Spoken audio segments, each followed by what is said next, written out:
Bismillahirrahmanirrahim. Assalamualaikum warahmatullahi wabarakatuh.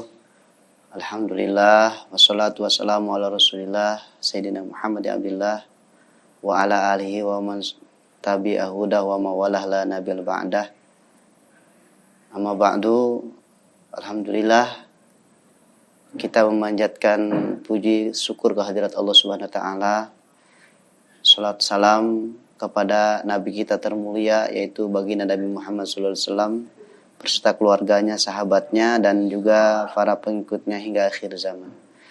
Alhamdulillah berjumpa kembali dengan saya dalam acara Syahr Ramadan. InsyaAllah mudah-mudahan bermanfaat bagi umat baginda Nabi Muhammad SAW di mana saja berada, teman-teman VTV dan juga pemirsa sebangsa setanah air Indonesia yang kita cintai. InsyaAllah pertemuan kali ini saya akan membahas tentang batalnya kita melakukan ibadah puasa berhubungan pada kesempatan pertemuan kali ini kita bertemu di dalam bulan suci Ramadan episode ke-20 malam yang ke-21.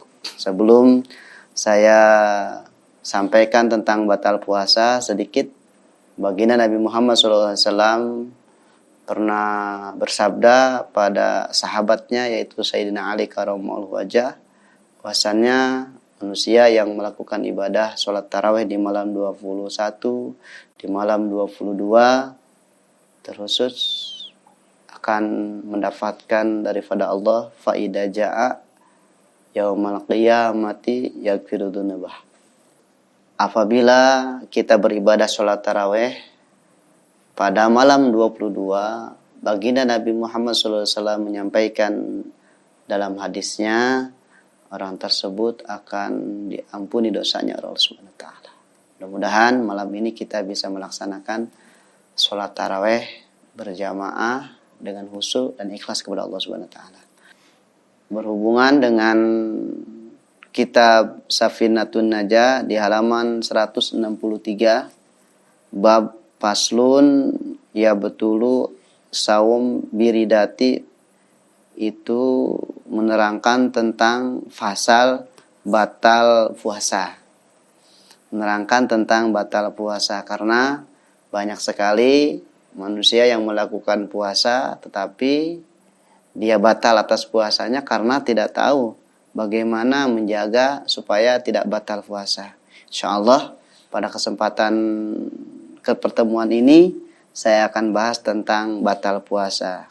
Bagaimana kita lanjutkan faslun ya betulu as-saum, puasa bisa batal dengan biridati, dengan kita melakukan murtad kepada Allah Subhanahu wa taala. Apa yang dinamakan murtad? Wahia arruju anil islami ilal kafir. Murtad itu adalah sesuatu hal, kelakuan, ucapan, dan juga hati yang itu merujuk berhubungan dengan perbuatan-perbuatan orang-orang kafir. Nauzubillahi min dzalik, itu namanya murtad. Baginda Nabi Muhammad SAW di dalam hadisnya pernah berpesan, man tasabaha biqaumin fahuwa minhum. Siapa orang yang menyerupai perbuatannya, perkataannya, hatinya dengan kaum tersebut, maka dia sama saja seperti kaum tersebut. Nauzubillahi min dzalik. Sebagaimana dalam kita berpuasa pun ada batal ketika ada dalam keadaan murtad. Nauzubillahi min dzalik. Saya sedikit membahas tentang sedang beredar di dunia YouTube bahwasannya ada seseorang yang berceramah di gereja menyampaikan tentang kalimatus salam, assalamualaikum, itu yang jawabnya bukan muslim, non muslim. Menurut saya itu kurang profesional di dalam tentang memahami tentang ilmu agama Islam. Dikarenakan Nabi Muhammad SAW sangat menjaga, beliau tidak mau masuk ke dalam tempat beribadah orang Yahudi dan Nasrani.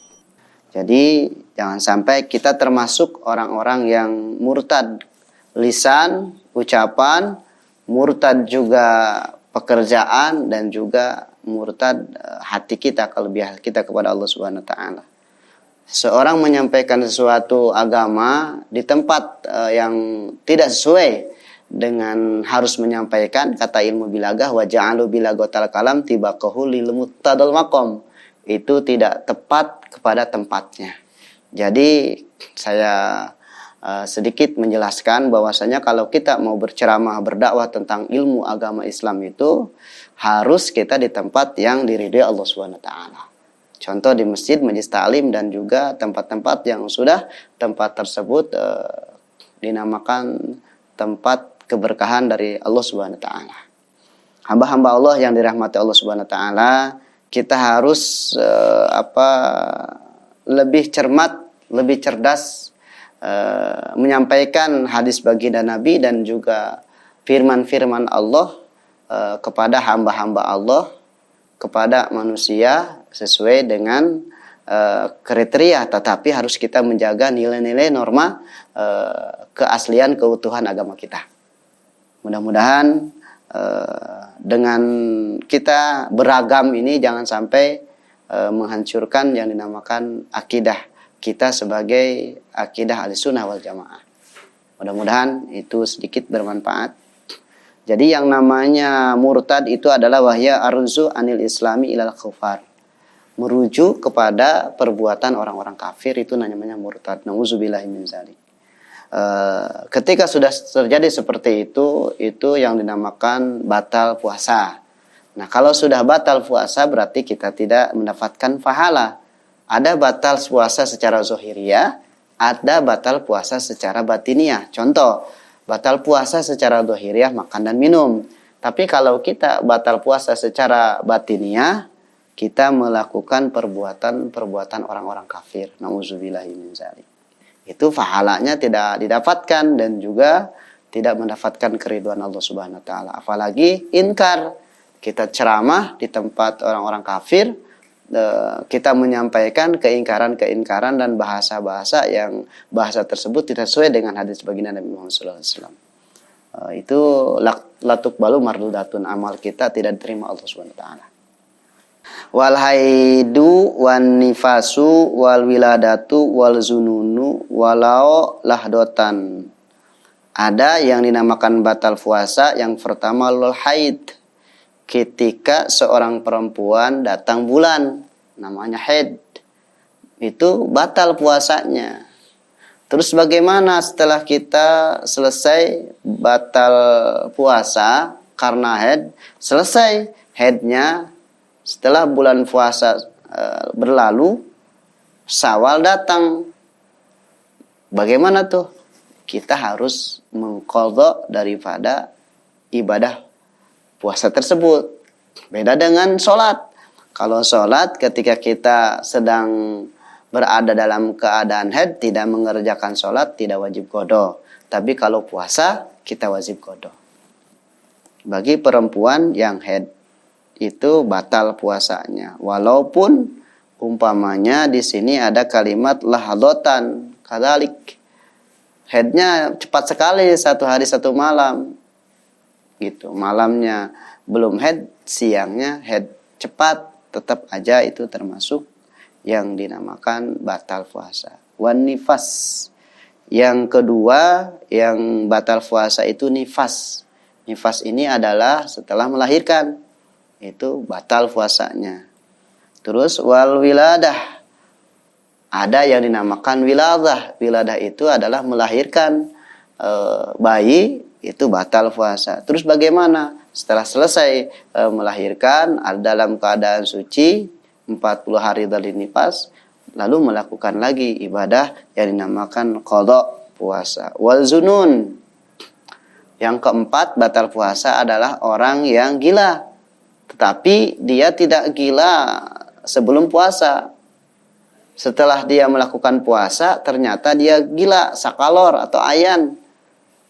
Makanya dia hilang ingatannya, termasuk orang-orang yang batal puasa. Walau lahdoh, di sini ada kalimat walau kana dzalik yang tadi diceritakan menerangkan tentang nifas. Ada ibu-ibu nifasnya enggak 40 hari, nifasnya cuma 1 hari 1 malam. Lahdoh, maka dihukum batal puasanya. Ini secara zohiriyah. Ketika perempuan datang haid, batal puasanya. Ketika perempuan nifas, batal puasanya. Ketika melahirkan, batal puasanya. Ketika gila atau sakalor atau dia ayan, batal puasanya. Itulah yang dinamakan sedikit tentang kita ilmu fikih batal puasa. Hamba-hamba Allah, umat baginda Nabi Muhammad SAW di mana saja berada, marilah kita kuatkan iman kita di bulan suci Ramadan ini untuk menahan diri dari batalnya puasa secara zohiriyah dan batiniah. Sekali lagi saya tegaskan bahwasannya kalau kita menyampaikan hukum tentang agama, berusahalah menyampaikan hukum tersebut sesuai dengan daripada hadis baginda Nabi Muhammad SAW dan ijma ulama. Jangan sampai kita menyampaikan ilmu tersebut di tempat-tempat yang tidak diridhoi Allah Subhanahu wa taala. Insyaallah pertemuan kali ini bermanfaat dan juga menjadi barometer bagaimana kita seorang dai wa daiyah sesuai dengan aturan baginda Nabi Muhammad SAW. Itu ada yang bisa saya sampaikan. Mohon maaf apabila ada kekurangan dan kealfaan, kebenaran milik Allah dan juga inayah dan pertolongan Allah, kesalahan adalah milik saya. Pak, insyaallah pertemuan kali ini mendapatkan rahmat dan berkah dari Allah Subhanahu wa taala. Itu aja, wabillahi taufiq wal hidayah. Assalamualaikum warahmatullahi wabarakatuh.